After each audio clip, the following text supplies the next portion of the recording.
এলাকার থ্যালাসেমিয়া সহ মুমূর্ষু রোগীদের সাহায্যার্থে মন্তেশ্বর ভলেন্টিয়ারি ব্লাড ডোনার্স অ্যাসোসিয়েশনের পরিচালনায় গড়সোনাডাঙ্গা বুলেট সংঘের উদ্যোগে গড়সোনাডাঙ্গা অবৈতনিক প্রাথমিক বিদ্যালয় প্রাঙ্গণে স্বেচ্ছায় রক্তদান শিবির অনুষ্ঠিত হলো।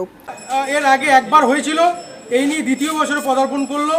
এটা লক্ষ্য হচ্ছে গ্রীষ্মকালীন সময়ে যেভাবে রক্তের সংকট, একদিকে নির্বাচনের নির্ঘণ্ট বেজে গেছে, একদিকে রমজান মাস, এবং আমরা জানি এই নির্বাচন দিন ঘোষণা হওয়ার ফলে রক্তদান শিবির তুলনামূলকভাবে আগে যেভাবে হয়েছে এই সময় অনেক কম হচ্ছে, যার ফলে মুমূর্ষু যারা রুগী আছে এবং বিশেষ করে থ্যালাসেমিয়া যারা পেশেন্ট আছে তাদের অবস্থা খুবই সংকটজনক।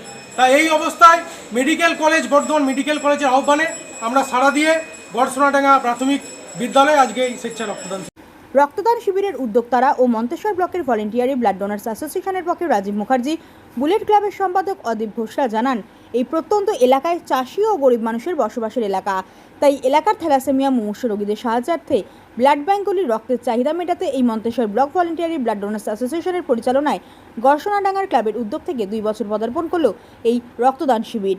ভ্রাতৃত্ববোধ ও সম্প্রীতির বার্তা বহন করে পুরুষ ও মহিলা সহ 50 জন স্বেচ্ছায় রক্তদান করলেন। এই রক্ত বর্ধমান মেডিকেল কলেজের হাতে সংগৃহীত রক্ত তুলে দেওয়া হয়। এই রক্তদান শিবিরে রক্তদাতাদের উৎসাহিত করার জন্য তাদের হাতে একটি করে গাছের চারা ও একটি করে সার্টিফিকেট তুলে দেওয়া হয়। এই শিবিরে উপস্থিত ছিলেন এলাকার বিশিষ্ট ব্যক্তিরা। কারণ আমার এই রক্তটা রোগীদের স্বার্থে কাজে লাগবে, তার জন্য অন্যজনের প্রাণ বাঁচবে। মন্তেশ্বর থেকে জ্যোতির্ময় মণ্ডলের রিপোর্ট, সুন্দর বাংলা নিউজ।